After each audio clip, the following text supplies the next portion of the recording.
Olá pessoal, vamos dar sequência ao nosso conteúdo de Direito do Consumidor e hoje nós vamos iniciar um tema dentro do Código de Defesa do Consumidor relacionado às práticas comerciais. Tá? Então, vencidos já os conteúdos com relação à prescrição e decadência e a desconsideração da personalidade jurídica dentro desse do segundo bimestre, conteúdo referente ao segundo bimestre. Então agora a gente dá sequência entrando aí nesse conteúdo das práticas comerciais.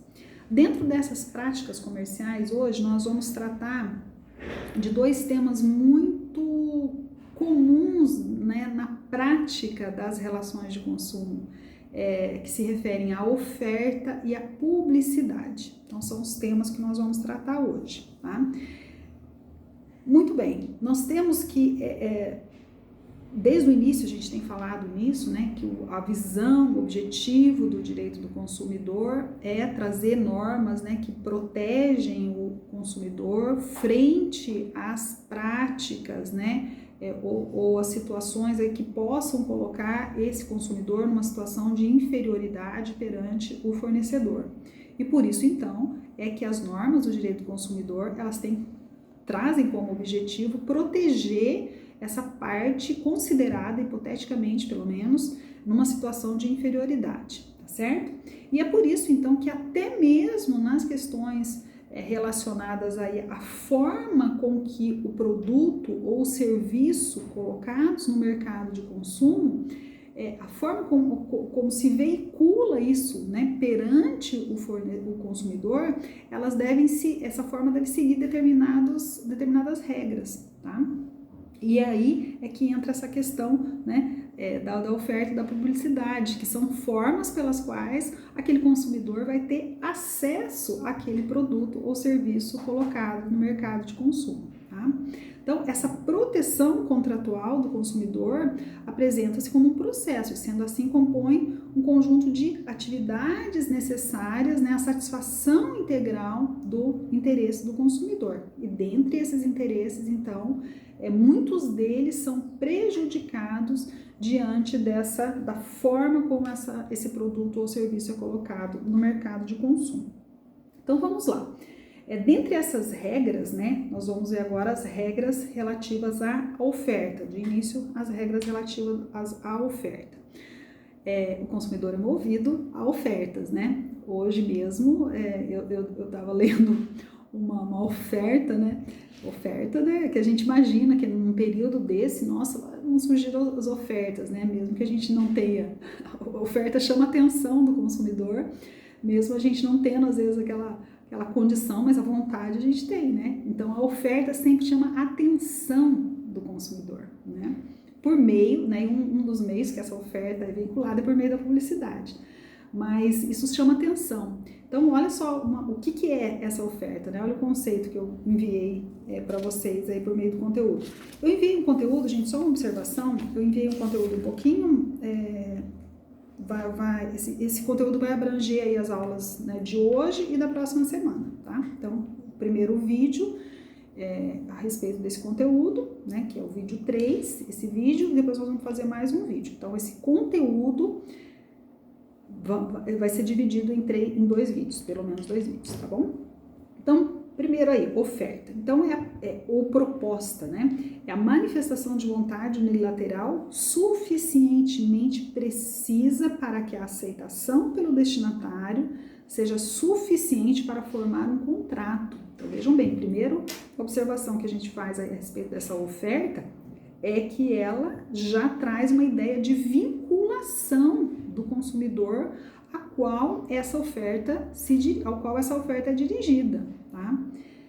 Então, tem que ser suficientemente precisa para que seja suficiente para formar um contrato. Percebe-se, então, que são elementos, né, desse conceito de oferta. A declaração unilateral de vontade por parte do fornecedor que realiza essa oferta, a precisão em relação ao objeto, né, ao serviço ou ao objeto, né, o produto que é colocado no mercado e eventuais restrições. E é isso que nós vamos desmembrar esses elementos agora, tá? Então, nas relações de consumo, a oferta se apresenta como oferta vinculante, primeiro ponto, que é o que a gente extrai do conteúdo do artigo, do que está expresso no artigo 30 do Código de Defesa do Consumidor. O que seria então essa ideia de oferta vinculante? Qualquer informação ou publicidade veiculada que precisar os elementos essenciais do contrato será considerada oferta e passa a integrar o contrato que vier a ser celebrado. Então vejam o disposto no artigo 30. Toda informação ou publicidade suficientemente precisa, veiculada por qualquer forma ou meio de comunicação com relação a produtos e serviços oferecidos ou apresentados, obriga o fornecedor que a fizer veicular ou dela se utilizar e integra o contrato que vier a ser celebrado. Então preste atenção nessas duas palavras aí que estão expressas no artigo 30. Obriga e veicula, integra o contrato. Por isso que é chamada oferta vinculante, porque desde que seja suficientemente clara e precisa essa oferta, ela passa a integrar, ela é como se fosse um pré-contrato, né? Então já vincula o fornecedor que faz veicular essa oferta, né? E essa oferta, ela também é indeterminada, porque quando o fornecedor coloca essa oferta, né, para veicular, ele não sabe para quantas pessoas essa oferta vai ser dirigida, né? Então ela é indeterminada, é dirigida a um número incerto de pessoas e não se tem certeza por parte do fornecedor de quantos, né, vão chegar a aderir essa oferta. A questão é que ela é vinculante, né? Ainda que seja indeterminada, ela já vincula aquele fornecedor e passa a integrar o contrato. Ela também tem que ser, ela se apresenta como clara, ela tem que ser precisa, né? Sendo somente admissível a adoção de palavra estrangeira quando não houver similar em português, né? Então, olha só o artigo 331, eu estava falando de direito civil, estava lá no 300 e pouco. Artigo 31. A oferta e a apresentação de produtos ou serviços devem assegurar informações corretas, claras, precisas, ostensivas e em língua portuguesa sobre suas características, qualidades, quantidade, composição, preço, garantia, prazo de validade, origem, entre outros dados, bem como sobre os riscos que apresentam à saúde e segurança dos consumidores, tá? Brasileiro tem mania de adotar expressão, né, em inglês, né, em outra língua, né? Talvez isso possa até ser admitido, mas desde que não haja dentro da oferta, mesmo que apenas quando não haja expressão correspondente em português, ok? Então, por exemplo, a gente tem lá, né, em novembro a Black Friday, né? A sexta-feira negra, mas chama mais atenção, né? Colocar uma expressão, né, que é utilizada lá nos dias de liquidação nos Estados Unidos. O brasileiro tem essa mania, mas para vincular a oferta ao fornecedor com relação a determinado produto, a determinado serviço, a regra, né, de acordo com o artigo 31 aqui, é que essa oferta seja clara, seja precisa, ok? Ainda, ela também traz essa apresentação, né, de ampliação, né, ela é ampliada. Por quê? Qualquer declaração de vontade constante em escrito particular, recibo, pré-contrato relativo à relação de consumo, vincula o fornecedor fazendo parte da oferta, do contrato e enseja até mesmo a execução específica. Então, presta atenção o que a gente tem lá no artigo 48.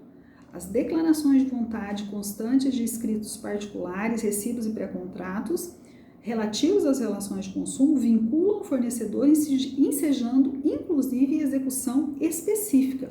E aí, fazendo o link desse artigo 48 com o artigo 35, né? Olha lá.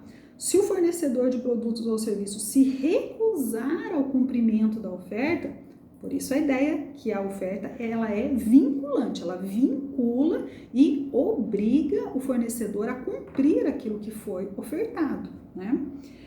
Se esse fornecedor se recusa ao cumprimento da oferta, de acordo com o artigo 35, apresentação ou publicidade, o consumidor poderá alternativamente e à sua livre escolha exigir o cumprimento forçado da obrigação, por isso a ideia de execução específica, né? Exigir o cumprimento forçado da obrigação nos termos da oferta, apresentação ou publicidade, aceitar outro produto ou prestação de serviços equivalentes, ou rescindir o contrato com direito à restituição de quantia eventualmente antecipada, monetariamente atualizada e as perdas e danos. Tá? Então vejam que essa ideia de vinculação e obrigatoriedade do cumprimento da oferta, e porque essa ideia vincula o fornecedor. A partir do momento que ele coloca um produto ou um serviço, né, veiculando essa oferta, ele tem que cumprir.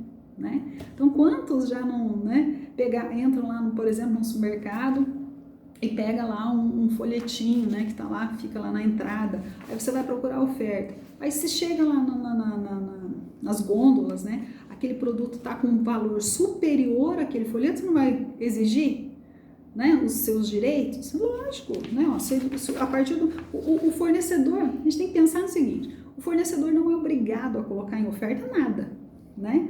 Mas se ele coloca essa oferta, se ele veicula isso, ele se vincula, ele se obriga, né? Então ele não é obrigado a vender, a ofertar um produto que vale 10 por 5, mas a partir do momento que ele oferta esse produto por 5, ele tem que vender por 5, entendeu?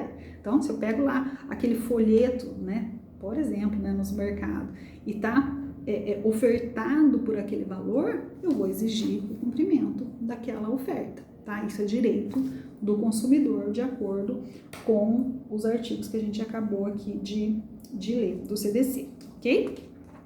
Muito bem. Ainda nessa ideia, né, de vinculação, nós temos ainda a publicidade, que é o meio, né, de oferta, de se colocar a oferta em prática. Então, publicidade toda a comunicação de entidades, seja de entidades públicas ou privadas, inclusive as não personalizadas, que é a ideia lá da natureza do fornecedor, feita através de qualquer meio destinada a influenciar o público em favor, direto ou indiretamente, de produtos ou serviços com ou sem finalidade lucrativa, ok? Então, tradicionalmente, o que nós temos? Que essa oferta, ela tem duas funções, a informativa. A oferta que a gente viu, ela tem essa função informativa e a persuasiva, né? Então, a oferta é quando eu coloco um produto, eu oferto, né, um produto ou um serviço no mercado de consumo, ainda que não seja, né, a gente tem sempre aquela ideia de oferta é colocar um produto abaixo do valor de mercado. Não, eu oferto, eu coloco à disposição, né? Então, a ideia geral da oferta é colocar à disposição, né? E eu posso, então, a ideia dessa publicação, essa publicidade da oferta, é informar, mas também persuadir, convencer o consumidor. Tá? Então, primeiro, a função informativa, qual que é o objetivo? Expor as vantagens, os valores daquela mercadoria ou do serviço. Já a função persuasiva, tem como objetivo atingir aquele usuário, atingir o consumidor, né? Naqueles elementos ideológicos de diferenciação do mundo capitalista, a fim de impelir, né? Convencer, né? Persuadir aquele consumidor a entrar propriamente na relação de consumo. Tá? A publicidade ainda é tida como um instrumento de vendas, né? E é regulada, dentro do Código do Consumidor, ela é regulada de duas formas, como oferta e também como ilícito. Então, a regulação da publicidade, a regulamentação dessa publicidade dentro do CDC, como a gente percebe no artigo 336 e 37, é que ela tem esses dois aspectos. A publicidade tem um aspecto da oferta, mas ela também é retratada aqui no CDC como ilícito, tá? Quando ela extrapola os limites da publicidade legal, ela também é retratada, né, traz essa previsão aqui no CDC como ilícito. E é isso que a gente também precisa verificar, ok? Então, primeiro, o que nós temos aqui de regra? Artigo 36. A publicidade, ela deve ser veiculada de tal forma que o consumidor fácil e imediatamente identifique como tal. Então, essa regra a respeito da publicidade. Então, esse fornecedor na publicidade dos seus produtos ou serviços deve manter em seu poder a regulamentação do parágrafo único do artigo 36, informações, né, dos legítimos interessados, dos dados, né, que vão dar sustentação à sua mensagem. Então, se ele publica algo, né, a respeito dos seus produtos, ele deve guardar esses dados para se resguardar com relação a eventuais situações aí que entram na discussão, né? Por isso que ele deve guardar em seu poder informações, né, de dados a respeito daquele produto ou do serviço que é publicado. Tá? Mas o código, então, dentro desse segundo aspecto, que é a regulamentação da publicidade como ilícito, traz para nós aí no artigo 37 a proibição da publicidade enganosa e da publicidade abusiva, tá? Embora a gente já tenha ouvido essas duas expressões, eu creio que vocês já ouviram, né? É proibida a propaganda enganosa ou abusiva. Na verdade, nós temos esses dois aspectos da ilicitude da publicidade, tá? Então, é considerada proibida, é ilícita a propaganda enganosa e a propaganda abusiva. São os dois aspectos que a gente vai ver aí no artigo 37, tá? Então, a propaganda enganosa, prevista no artigo 37, parágrafo 1º, tem ligação ao elemento característico de bens e serviços e sua efetiva configuração na realidade, mas ela pode se manifestar através de ações omissivas ou comissivas, né? Então, são aqueles dados que são omitidos, mas que deveriam constar da publicidade, mas que de má fé são omitidos. Então, olha o parágrafo 1º do artigo 37. É enganosa qualquer modalidade de informação ou comunicação de caráter publicitário inteira ou parcialmente falsa, tá? Ou por qualquer outro modo, mesmo por omissão, capaz de induzir em erro o consumidor a respeito da natureza, características, qualidade, quantidade, propriedades, origem, preço e quaisquer outros dados sobre produtos e serviços, né? Então, toda aquela propaganda, aquela publicidade, né, com conteúdo falso ou que omite uma situação, mas com o objetivo de induzir o consumidor a erro, é considerada publicidade enganosa, tá? E a publicidade abusiva é um pouquinho mais grave, né? É abusiva, dentre outras, a publicidade discriminatória de qualquer natureza, a que incite a violência, explore o medo ou superstição, se aproveite da deficiência de julgamento e experiência da criança, desrespeita valores ambientais ou que seja capaz de induzir o consumidor a se comportar de forma prejudicial ou perigosa à sua saúde ou segurança. E, para efeitos desse código, a publicidade enganosa por omissão, quando deixar de informar sobre dado essencial do produto ou do serviço. Então, o que nós temos aqui? Que toda publicidade ela deve respeitar parâmetros, né, corretos para que ela seja considerada uma propaganda legal. Caso contrário, ela será considerada uma propaganda ilícita e vai responder por essa forma de propaganda ilícita, seja ela enganosa ou abusiva, quem patrocina, né? Ou seja, quem contratar aquela publicidade. E o ônus da prova, de acordo com o artigo 38, o ônus da prova da veracidade e correção da informação cabe a quem patrocina. Eu não coloquei aqui no conteúdo de vocês, gente, mas façam essa observação, né? A consequência a respeito da prática, né, da propaganda enganosa ou abusiva é a previsão do artigo 67 e 68, tá? Artigo 67 e 68, que tratam como crime, tá? Então façam lá esse link, ó. Artigo 67 considera-se crime, né? Tá lá na parte dos crimes.